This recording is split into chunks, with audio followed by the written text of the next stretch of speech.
With that being said, I have the great honor and privilege to introduce our speaker today, Ranger Andrew Schnetzer of New Bedford Whaling National Historical Park. And before I formally introduce him, I have to say I've known Andy for more than 5 years at this point. Andy used to be my supervisor when I worked over in New Bedford. And although I've known him for so many years, I still struggle saying Schnetzer. So if I do mess up, my apologies always to Andy because I still struggle with his last name. But anyways, Andrew Schnetzer is a supervisory park ranger at New Bedford Whaling National Historical Park. Andy has worked for the National Park Service for more than 10 years. He began working as a wildlands firefighter and then moved into the Division of Interpretation and Education. He has worked for the national parks of southeastern New England, which includes New Bedford, Whaling National Historical Park, Roger Williams National Memorial, and our very own Blackstone River Valley National Historical Park for the past 5 years.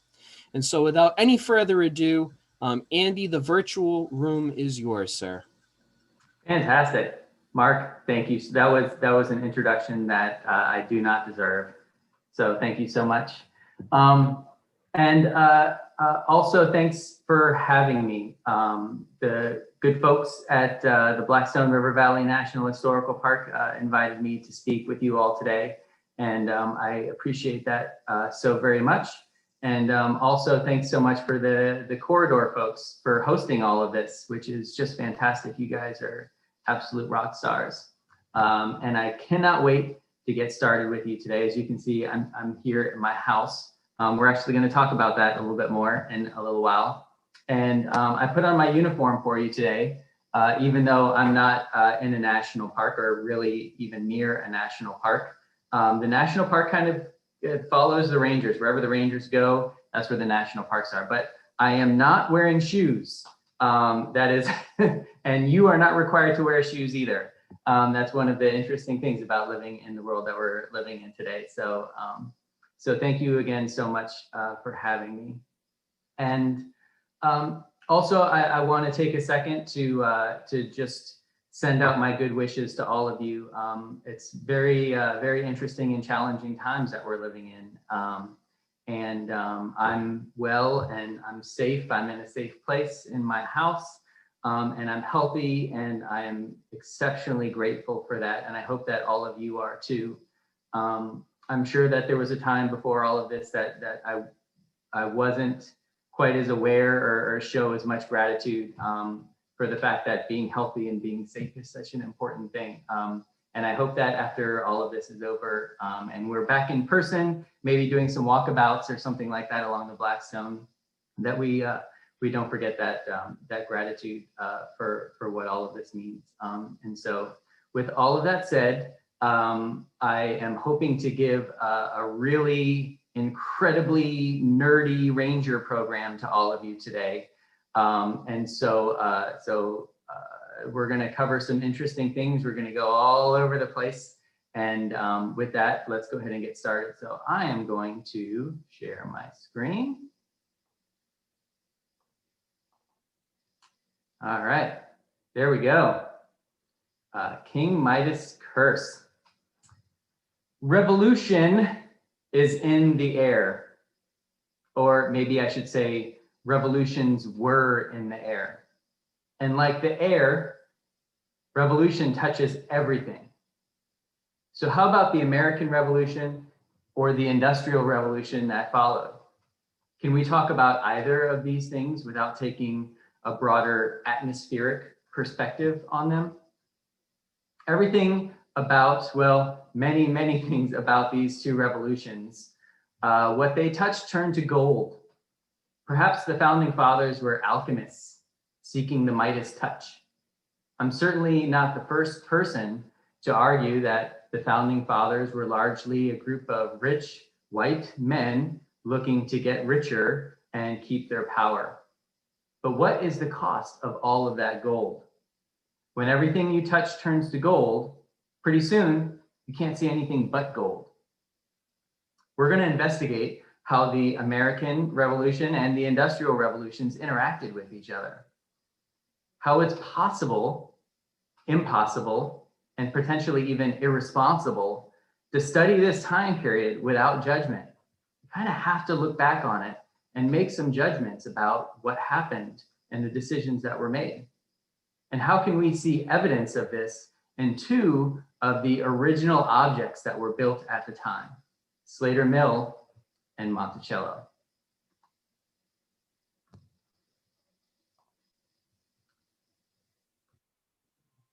Having a little trouble getting these slides to go.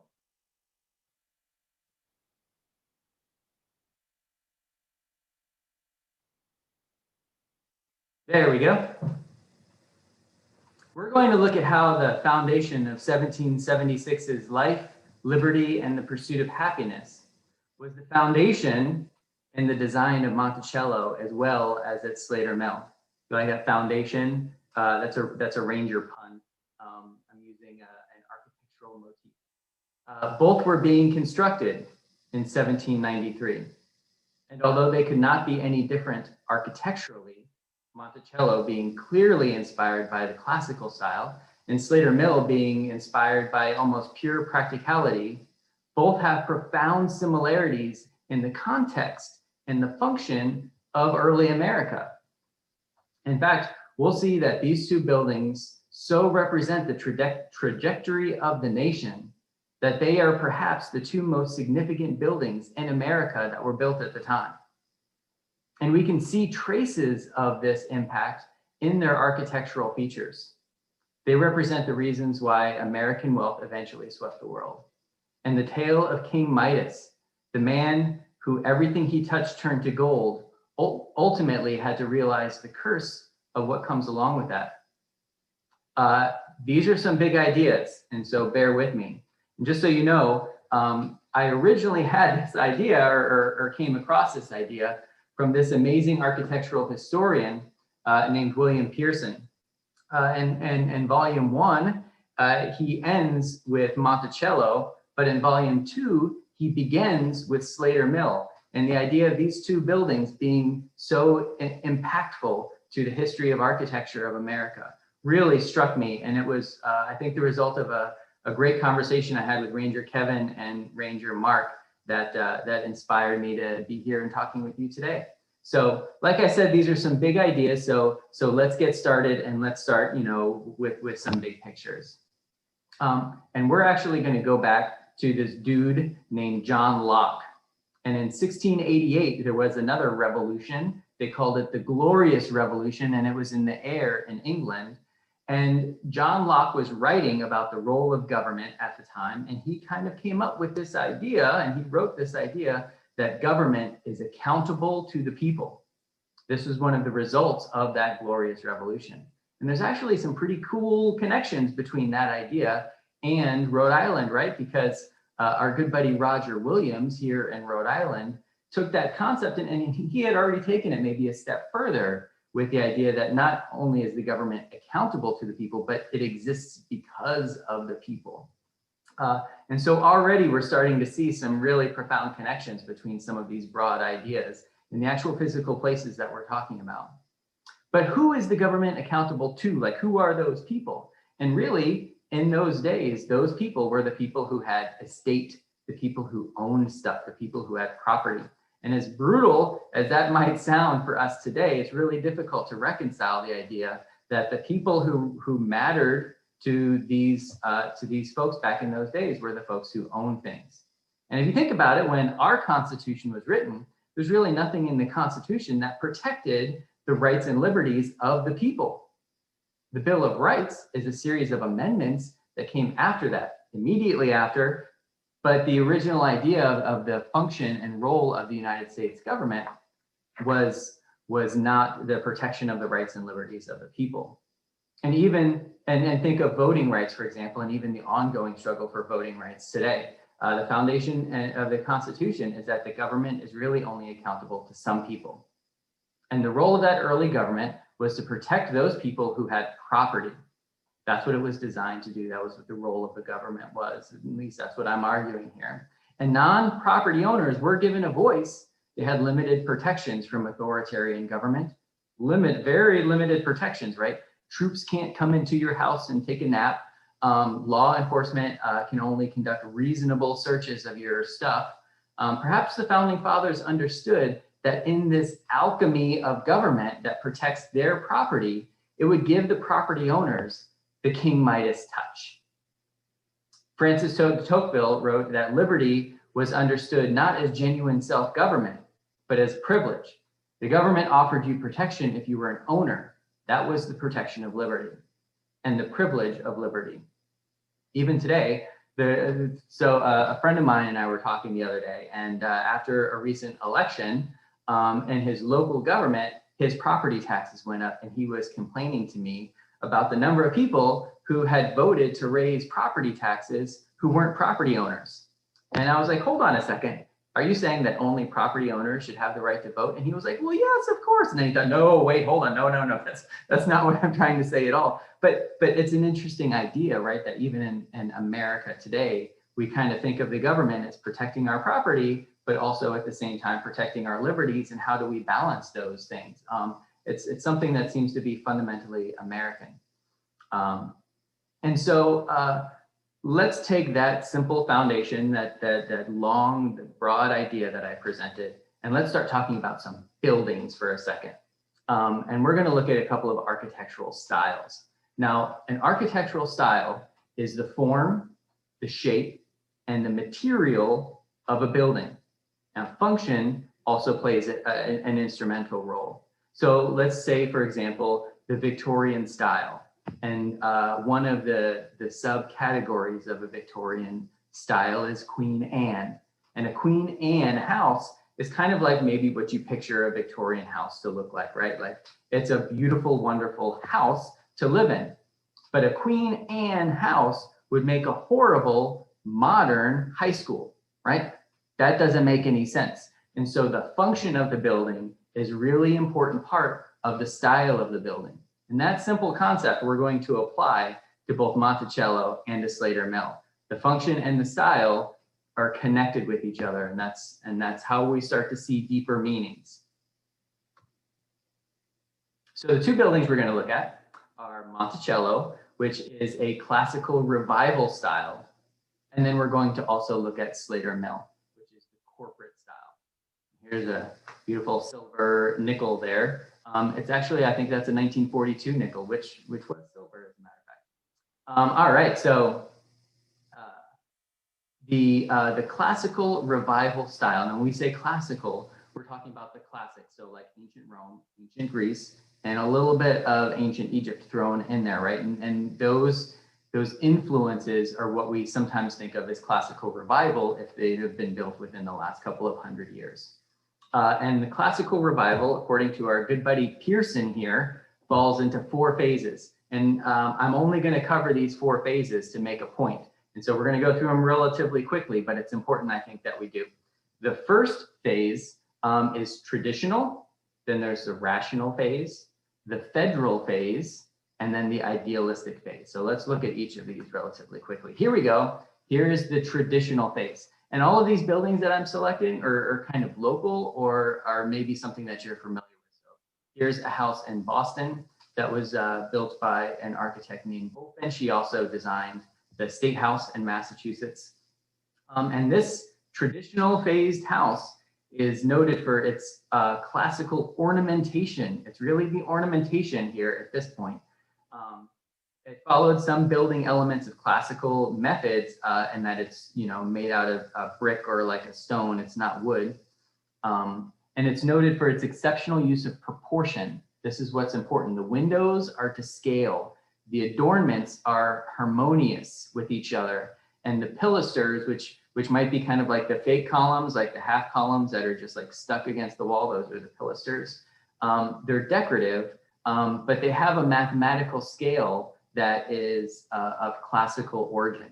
The building is symmetrical, and I have to admit that this traditional phase in this particular building in the study that we're doing is probably really only interesting for those of us who get really, really nerdy about 19th century domestic architecture. So suffice it to say that some classical elements were starting to work into buildings in the traditional phase. Then you've got the rational phase. Now, the rational phase of classical revival said that, Rome was great, sure, and columns and all of those, like, wonderful. But if you really want to go classical, you got to go to ancient Greece. And so you have Greek revival. Often the rational phase is considered Greek revival. And this building right here, the Bank of Athens and Delphi, is sometimes considered the perfect form of Greek architecture. And it's another coincidence here that it was in Delphi, it was the Oracle of Delphi that, that predicted that Midas would become king. And some Greek buildings that were built in the late 17 and early 1800s. Here's the first Bank of Pennsylvania. You can clearly see between this style and this style, there's obviously a pretty massive influence. And then we've got Monument Bank, another very rational building, made of stone. They're supposed to last forever. Kind of this early American idea of democracy, and we're going to be here for a long time. Then we have the Adams style. And here in America, we usually call it the federal style. And here's the US Capitol. If you look right at the center, it has some really interesting, like, Greek sort of elements to it, but really it's an exaggeration, and kind of a lot of poetic license was taken from really rigid classical styles and applied to this to make a new one, the federal style. It has a north wing and a south wing. Often these federal style buildings have wings to them. There's another famous building that has a couple of wings. The White House, right, has an east wing and a west wing, and this is all part of, like, this federal style kind of movement. Here's one maybe some of you have seen. Here is a federal style building in Slatersville. And the reason this is not considered Greek revival is, and some architectural historians have talked about this building in this way. It seems that the builders were very unfamiliar with the proportions and shapes and forms of Greek revival, of the rational style. And so they took these elements and kind of applied them and their own sort of way to build a building. And it follows a more modern interpretation of these classical forms. Here's the $10 bill.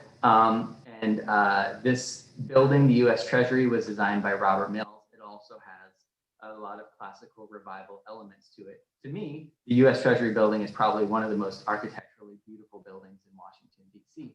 And not only that, we are going to come back to the US Treasury building in a minute in a very big way. So hang on for that.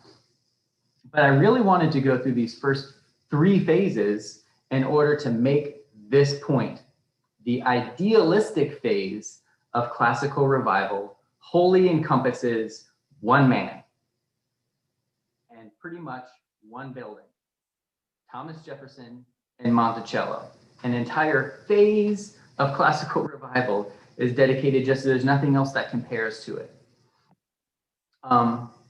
If he built it, it's the idealistic phase. And if it's idealistic, he built it. And Thomas Jefferson was one of the unique American buildings who actually saw ancient buildings himself with his own eyes. When he was in France, he walked around and saw Roman ruins and understood. I imagine it's very hard to stand in front of a Roman ruin such as this one and not really start to understand how important the shape and style and proportions and math that goes into this is to create a magnificent building. Also, so he came back to Virginia and he built the Virginia State House. Clearly, he had become a bit of a master of classical design. But also while he was in Paris, he most likely, almost certainly, saw this building. And it is representative of what was the most popular architecture in Paris at the time. And Jefferson was a dude who loved style, and so he was clearly quite influenced by this. And he wrote about the popular buildings in Paris. He wrote this: all of the good houses are of a single story of height of 16 or 18 feet, and the whole of it given to rooms of entertainment. But in parts where there are bedrooms, they have two tiers of them, 8 to 10 feet high each. with a small private staircase. By these means, great staircases are avoided, which are expensive and occupy a space which would make a good room in every story. So what he's saying is, he is looking at not only that the popular style is efficient, but that you can actually create a really reasonable, rational building with an incredibly efficient use of space. And so what he did is he built his own house modeled with some of these principles. And certainly you can see the influence of those buildings on Monticello.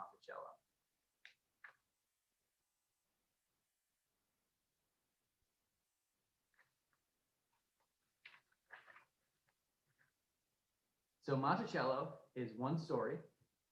It accentuates the horizontal. A lot of horizontal lines are used. We'll see a lot more horizontal lines in American architecture in the generations to come. And it contains numerous rooms which are square, octagonal, asymmetrical. No two rooms in Monticello are the same. And each room provides a shape for its intended function in that space. And this is even thought of as the outside is symmetrical. So he created a symmetrical building that had asymmetrical rooms on the inside, depending on how it was going to be used. On top of this aesthetic design of classical influences, he included gadgets in that room, really, really cool and interesting gadgets, such as windows that appear symmetrical from the outside, but shed light into different rooms differently. And there was even a weather station on the roof that transferred meteorological data into the house so that when he was in his living room, he could see which direction the wind was blowing. Not sure if that was the best metaphor for Thomas Jefferson, but like he was a scientist at heart. And he had a clock built into the house that even told you the days of the week. And I think this is pretty cool. This is the bedchamber. And there are two rooms connected by the actual bedchamber itself. You can see in the middle that has curtains on it. Now, the volume of both rooms is large, and the area that the windows can open is much larger than the area that the bedchamber can open. And so in the evening, if there's any breeze at all, you open all the windows in the summertime, and the velocity of the wind that blows over the bed while he's sleeping is higher than the velocity of the air flowing outside. Absolutely amazing and ingenious, right? He built the entire house to be like a machine. It followed these functions, and it was not only the house, but there was a larger machine that was happening at play here. His estate, his property, extended beyond the house and the little mountain de Monticello into surrounding areas. And one of those things that he designed was a road called Mulberry Row. It was part of the overall larger plantation. And Jefferson, he didn't design it alone as a standalone structure. He wrote, when he wrote, that all men have the right to life, liberty, and the pursuit of happiness, he was really paraphrasing John Locke, who wrote that, quote, "No one ought to harm another in his life, health, liberty, or possessions." Thomas Jefferson said, to secure these rights, governments are instituted. He defined government as the institution whose purpose is to preserve your property, or as he calls it, happiness. Welcome to America, right? Your stuff is happiness. And with all of this to tie it together, I'll say that with the following caveat. In the late 1700s, revolution was in the air. Jefferson was both in front of and behind that revolution at all times. It's one of the weird paradoxes about him, is he was ahead of the times and behind the times, but rarely right in the middle of the times at any given moment. So with that, in ancient English traditions, which Jefferson and Locke were descendants, property was your estate. It was everything that you owned, his house, his land, his objects, and for him, his slaves. From this simple principle, Jefferson's idealism, when we talk about the ideal phase of classical architecture, was a government with an estate-based power, a loosely distributed power based on land. And the wealth of that power is the foundation of your possessions and your estates. Even the early Articles of Confederation were a loose confederation of physical states located all around that were kind of tied together. Similar to what the great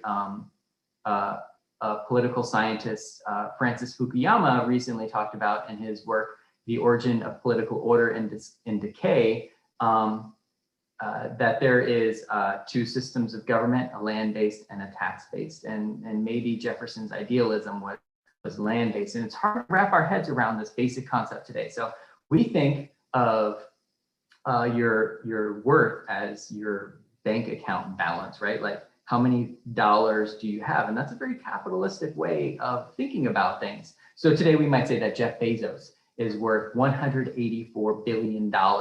We're reducing this human being, Jeff Bezos, to a number which is his accumulated wealth. And that kind of makes sense to us today.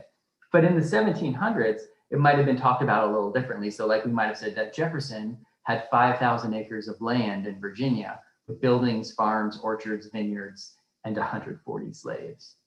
He and Washington both died owing money, but that wasn't really considered unusual or that big of a problem, since your wealth wasn't tied up in the cash that you had, it was tied up in your estate.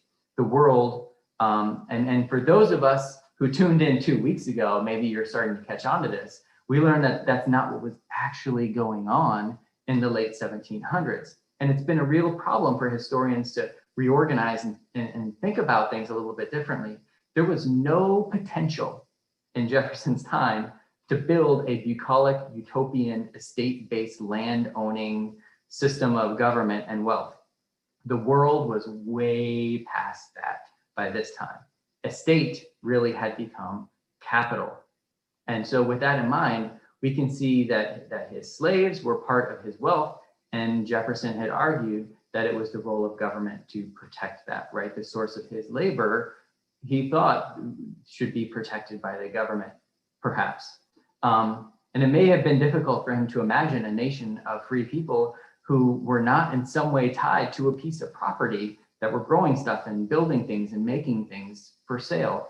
And you can see why the Constitution didn't include any protections for votes in that case, because if you didn't or couldn't own a state, you had no interest in the actions of the government. It wasn't until much later when Americans started to see, and maybe it was the failure of the protection of a lot of our inherent fundamental rights as human beings, that people started to see the role of the government as a protector of our human rights as well. And since we're all human, we should all have an interest in political activity beyond our right to just print ideas or say ideas or petition the legislature.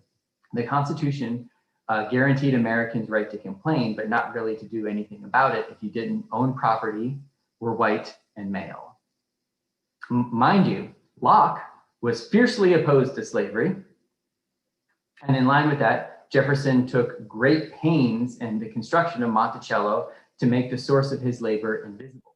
An example is the seamless transition of lines between the houses of the slave quarters in the South Wing and the underground passageways between them. This picture on the left is an underground passageway for servants to use in a Roman villa in Italy. And on the right, those are underground passageways for servants at Monticello that Jefferson had designed.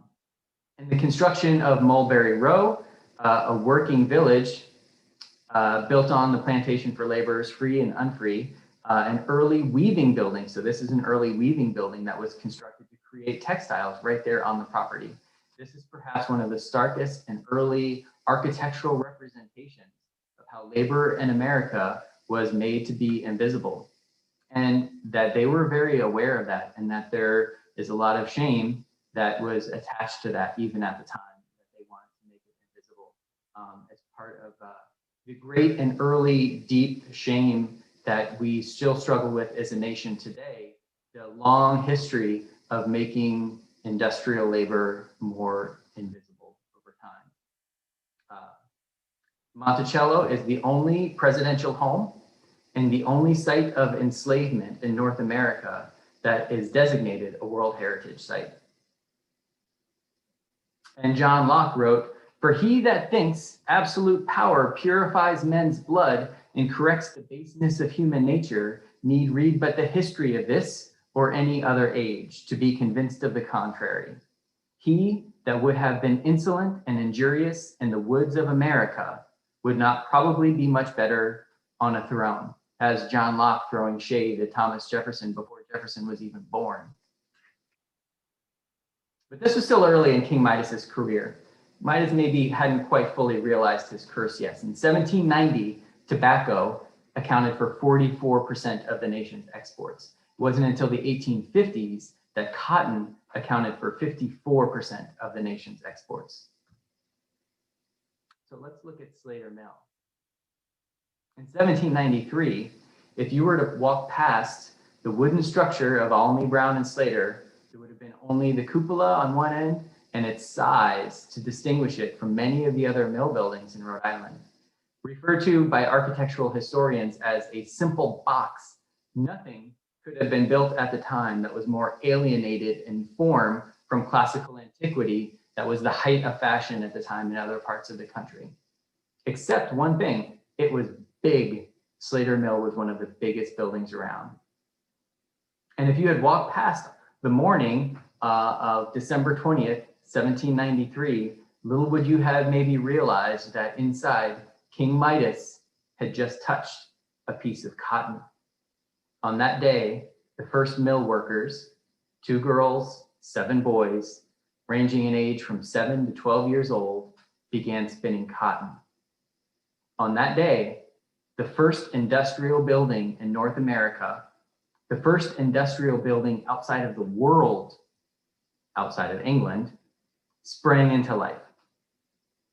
If you've never tried it, grab a piece of cotton and with your 2 fingers and try to spin the 2 fibers together into a piece of thread without it falling apart or getting too clumpy, right? It's almost impossible. Even today, many people who are hobbyists that spin yarn or spin thread kind of stick to wool and some other natural fabrics because cotton is such an incredibly difficult material to spin into thread. Now, with that, imagine taking thousands of tons of flowing water from a wild river and transferring that energy through gears and belts and pulleys over the course of hundreds of feet, all the way to a cotton ball, spinning the fibers endlessly into yarn and then thread. Sure, Monticello has some interesting and innovative qualities, but try taking thousands of tons of wild flowing river and transferring that power to a few cotton fibers and spinning exactly the right speed for hours on end. Every board and nail of Slater Mill was a piece of a machine. The entire structure was a machine. Nothing was added except that which served to transfer with razor-sharp precision to focus the energy from the Blackstone River into the fibers of cotton. Even the windows existed to provide light for workers to see what they were doing. The small bell tower reminded the children when to start and stop work. Every element was practical, functional, intended to maximize profits efficiently. Clerestory monitor windows on the roof, a common feature in English mills, was a very new addition in New England cutting-edge technology. Now, these aren't pictures of Slater Mill that I'm showing you, but I did choose these to illustrate that the entire building wasn't just a bunch of machines stuck together, it was one giant machine itself. And all of this can take us full circle back to labor. We can see how the design, form, and function of the building was made to incorporate the labor that was necessary to produce stuff. And in emerging capitalist society, the human body became an instrumental component. And that is evident in the structures that we build. Windows for our eyes, stairs for our legs to walk on, passageways for materials to be moved back and forth, and bells for our ears to hear. There was no Jeffersonian idealism in this simple box. Attaining dollars in exchange for a finished good was the point. And to facilitate and perhaps in anticipation of this explosion of wealth, the American dollar had been created by the US government only the year before, in 1792. Revolution was happening. and it touched everything. So how did we get there? Oh, check out that snappy dresser there in Cromford and in Belford. Sam Slater was the apprentice of Jedediah Strutt, who in 1778 built the first factory housing village in the world. So this is important. Sam was 3 years old when the first factory housing village in the world was built. He was born into the mill system. Timing was everything here. He was the first generation born into a factory system in the first factory village in the world. And at 14, he indentures himself to Jedediah Strutt. Since the machines were a new invention, mill owners had to build their own machines. He was right there as all of this was being established. And as mills in Derbyshire were being built and the machines within them being built and the villages constructed to house the workers were framed up, the entire system became a machine. Does it sound familiar? Does it sound a little bit like Mulberry Hill and a little bit like this larger functioning system that Jefferson was trying to build at Monticello? In 1788, that was the year that cotton was first seriously planted in the United States. Maybe that was planted to feed the mills in England. And gold, right? Midas's gold was starting to appear because of cotton spinning. Here in Derbyshire, Arkwright, a middle-class merchant, needed capital investors to build his mills in Cromford. And that's the picture there on the left. That's me pointing at Arkwright's original mill in Cromford. And Jedediah Strutt was that person to provide that original capital. Strutt was making stockings. He was a hosier. What do you call somebody who makes stockings or socks? A sockser? Anyway, Strutt made stockings, and he started buying Arkwright's thread. And the supply and demand chain back and forth between thread and finished product really started going crazy, and it took decades for any of that to start to settle out. By 1790, Richard Arkwright was the wealthiest man in England. And he was constantly in and out of court, trying to reinforce ownership of his patent. Eventually, the English government made the Arkwright water frame part of English public domain. They decided Arkwright had enough money, but the island of Britain had not met its want of mass manufacture, and the industrial race was on. Back in America, like Arkwright, Slater needed investors. In 1790-91, the experimental mill was built in Pawtucket, which was an opportunity for Slater to prove himself. On October 15, 1791, the partners sent a piece of cotton yarn to this guy. No, wait, hold on. Not that guy, sorry. That guy. Alexander Hamilton. And on December 5th, not even 2 months after Alexander Hamilton got the first piece of cotton thread from the experimental mill, he issued a report to Congress on the status of manufacturing in America. And he wrote this, December 5th, 1791. Manufactories of cotton goods, not long since established in Beverly, Massachusetts, and at Providence in the state of Rhode Island, and conducted with a perseverance corresponding with the patriotic motives which began them. Patriotic motives? Sam Slater, okay. Seem to have overcome the first obstacles to success. The one at Providence has the merit of being the first in introducing the celebrated cotton mill, which not only furnishes materials for that manufactory, but for the supply of private families and households. 1793, the cotton gin was invented, and Slater Mill spun its first production of cotton thread. Pretty soon, the first attempted mill village in America was in Paterson, New Jersey, also funded by this guy. Boy, Hamilton keeps coming around. And it took a few decades before the mills in Paterson became financially viable. But Hamilton was famously quoted as saying, I have thought it my duty to exhibit things as they are, not as they ought to be. Ouch. PJ, Hamilton throwing more shade on Thomas Jefferson. That had to hurt. The founder of the idealistic phase of classical architecture was told that by his arch enemy, right? That things should be as they are, not as they ought to be. We all know that Jefferson and Hamilton hated each other, and that hatred was matched almost as much by Hamilton and Burr. And this first mill village, using the Rhode Island system of industrialization, and when was successful, was at Slatersville, a fulling mill, and Sam Slater had tasked his brother to find a site suitable for creating a mill village. Not bad for two dudes who grew up in the world's very first mill village. The concept became the modern mill. So we've got the corporate style, and see the clerestory windows in the attic. Man, really cutting edge technology at the time, allowing light into the attic. Now, the original Slater mill didn't have those, but they were added not too long after.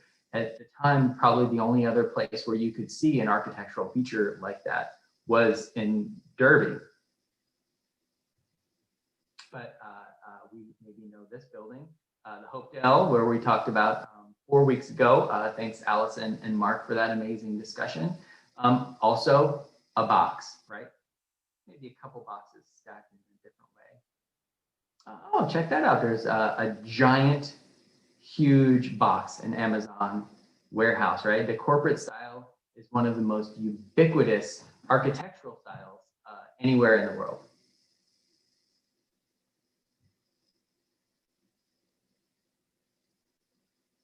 So one of the biggest things that Monticello and Slater Mill have in common is that they were the very first of their kind.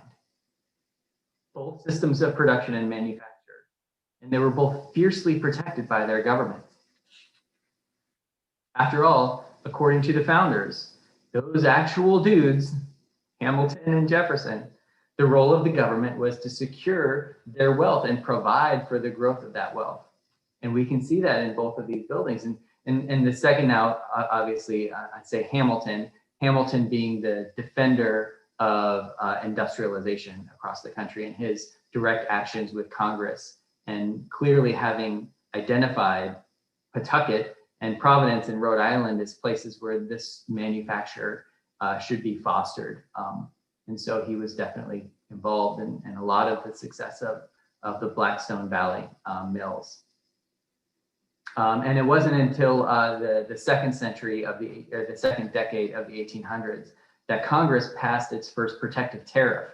But Hamilton had planted the seeds of that protectionism thanks to Slater Mill's success.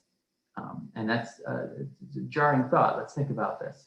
It's worth looking at how time, labor, work, our communities, our religious institutions, education, food, clothing, housing, all of this was transformed to becoming the mechanization of industrialization.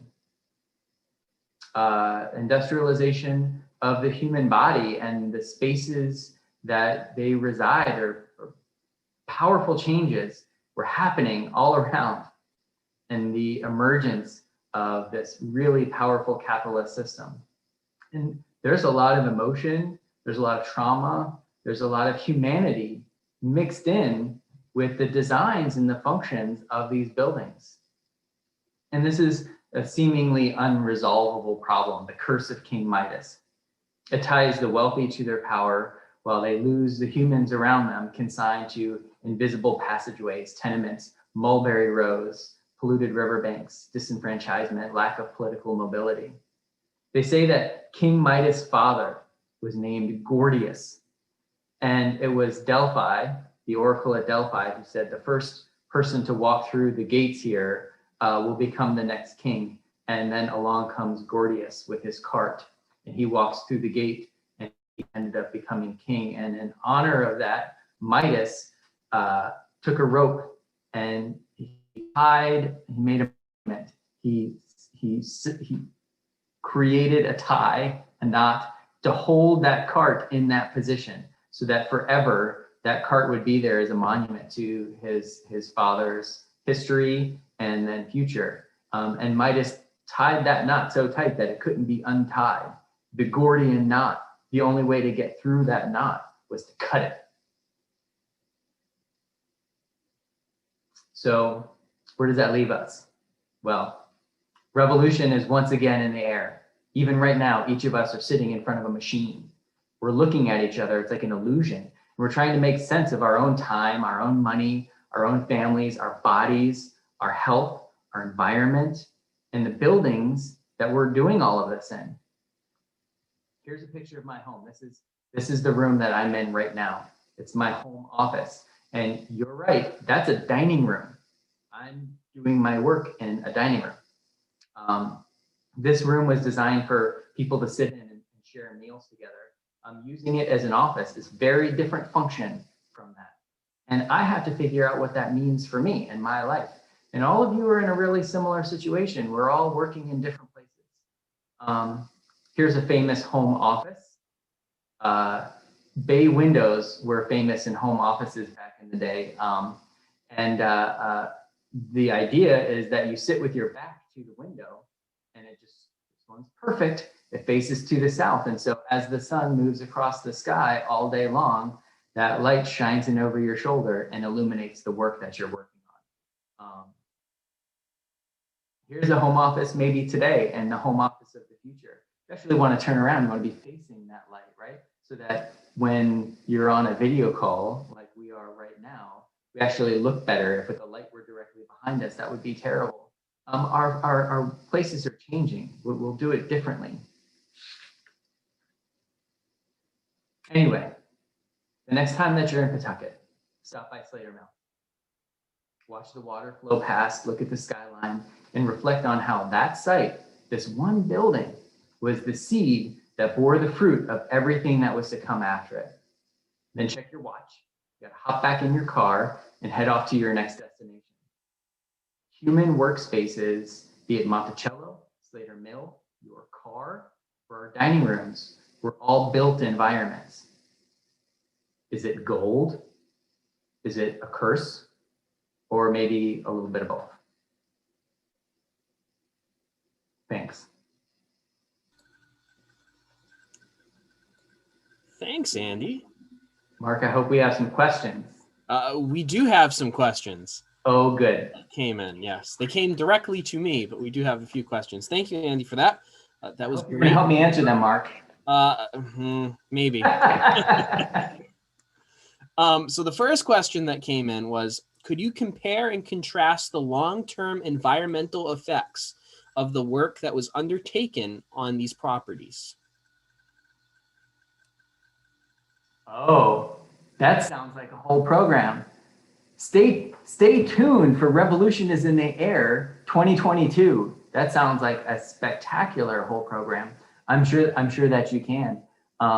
And the environmental impacts of farming and what farming has become today is huge. That I'm sure they never would have anticipated when they built Monticello. So yeah, absolutely. That sounds great. I will make a program out of that one.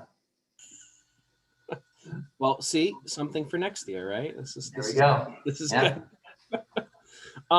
Someone else asked, these two gentlemen, you said patriotic motives, ? With Samuel Slater. And so this person continues with that. Patriotic motives, ? One idealistic, Jefferson, one utilitarian, Sam Slater in nature. What do you think motivated these two men? And do you think in the end they had similar motives? Were they patriotic or self-interested?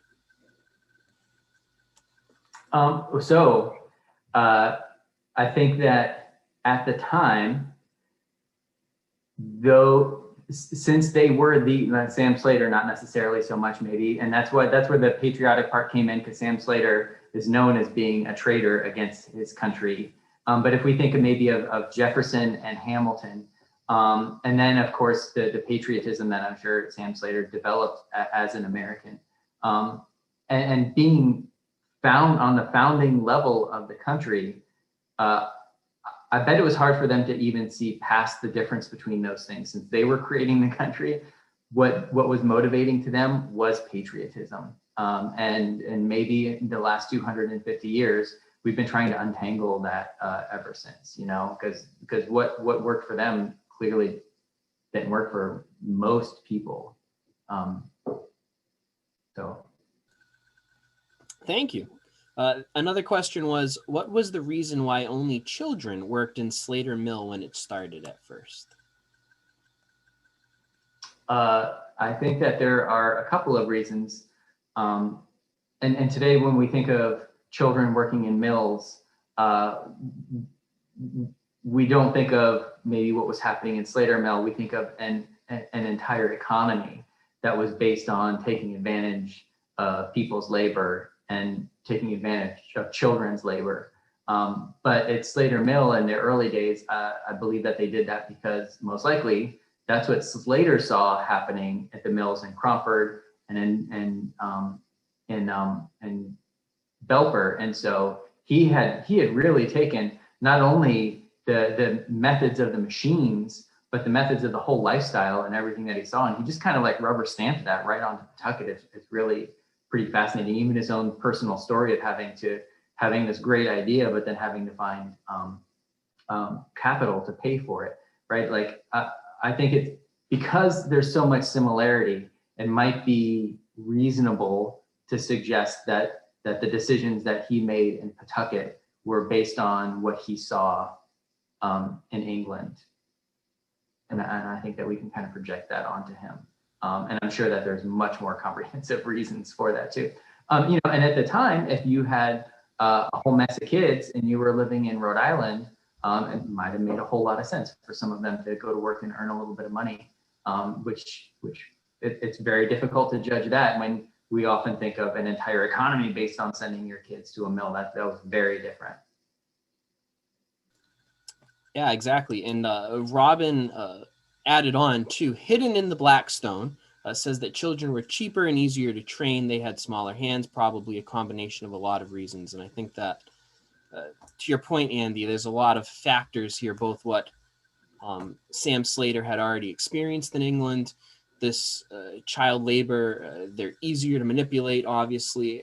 And I don't think we can underestimate either this dramatic change in life, right? This is a different work life. And when Slater Mill goes up in Pawtucket, this mechanic community, right? They have these children. All these mechanics have children and they're locals. And so there is this readily available source of labor, whereas you're not going to get dad who's a trained mechanic to come work in the mill, but you can probably convince dad to loan his children off to Sam Slater to make some extra cash on the side. So definitely many factors certainly, I think, play into that. Dave had another question. Can you ask if you are implying that both Jefferson and Slater were curses, as Midas was cursed, or are you just alluding to the pursuit of gold cursed? So I think that what I'm alluding to, and as part of the story of King Midas, is that in the beginning, early on, it sounded great. Like, oh, there's this easy. It wasn't easy for Slater or for Jefferson, but there is this kind of clear path towards getting lots of gold. Of course, let's do that. That sounds great. Lots of money. Let's do that. Let's make it happen. But then after a little bit of time, you start to see that there are, there are some downsides to it. And that like Midas, you end up having to own that, right? Like you even unintended or intended consequences of your actions, you still have to own them. And so that's really the idea. And when it comes to, well, I want to get rich. And so there are some really horrible and unintended consequences from that. Great. Well, that brings us pretty darn close to 3 o'clock. So Perfect. Thank you very much, Andy. That was a great presentation. And thank you for agreeing to do this. And maybe we have a topic for you to talk about next year also. So we'll keep that in mind. Next month, I just want to let everybody know that next month, Dr. Evelyn Stern, next month in 2 weeks, which is next month, but in 2 weeks, not a whole month away. Now everybody's confused. Everybody's so confused right now. In 2 weeks, Dr. Evelyn Stern, a professor at URI, will be joining us to discuss ethnic politics in the Catholic Church in Rhode Island. So we're very excited for that. We hope that we'll see you all there.